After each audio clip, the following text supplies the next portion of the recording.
ए बाबा जरा थांब. अरे बाबा जरा थांबशील की नाही? तू जातो त्यामध्ये तुला काय अडवणार नाही. तू जा, बिंदास जा. काय झालं काय मग? जाऊ दे, मला वाजले किती, जायचंय मला. नाही तू जातोस त्याबद्दल ना, तू जा. तू पैसे वगैरे घेतलेस? हो, हाय थोडस आहेत. मला सांग, आता ही शेती आहे आपली आहे ना, ती कोण करणार आहे? तुम्ही आहो ना. अरे मी आता 2-3 वर्ष करीन, पुढचं काय? पुढचं काय कोणाचं करायला देऊ आपण? म्हणजे दुसऱ्याला करायला द्यायची? मग मुंबईत असले तर शेती करणार कोण? अरे तुला 2-3 वर्ष मी पाठवून तांदूळ, त्याच्यानंतर जर मला काय जमलं नाही तेव्हा तुला ना गावठी तांदूळ भेटणार नाही ना, तेव्हा त्याची किंमत तुला समजेल गावठी तांदूळाची. आपण घेऊ कोणाकडे तरी विकत.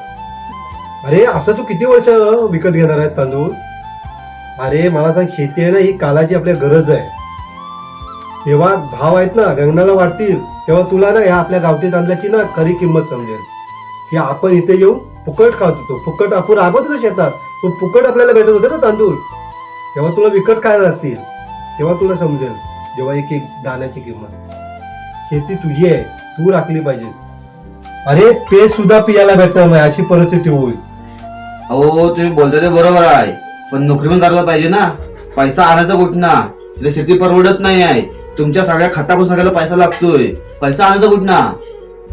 अरे मला मान्य आहे की शेती आता परवडत नाही म्हणून, तर शेतकऱ्यांनी शेतीच केली नाही. हो ठीक आहे, समजलं मला सगळं. पण मी काय म्हणतोय, मी आता कोणता शब्द दिलाय आणि माझी 9ची गाडी आहे, येतो मी आता.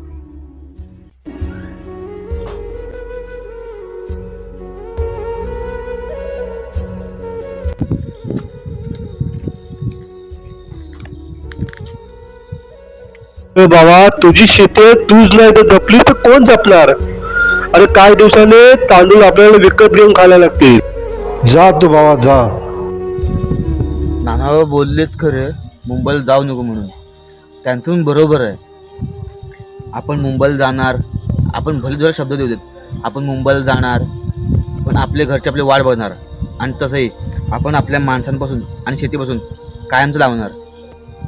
आपली शेतीच बरी, आपण शेतीच करूयात.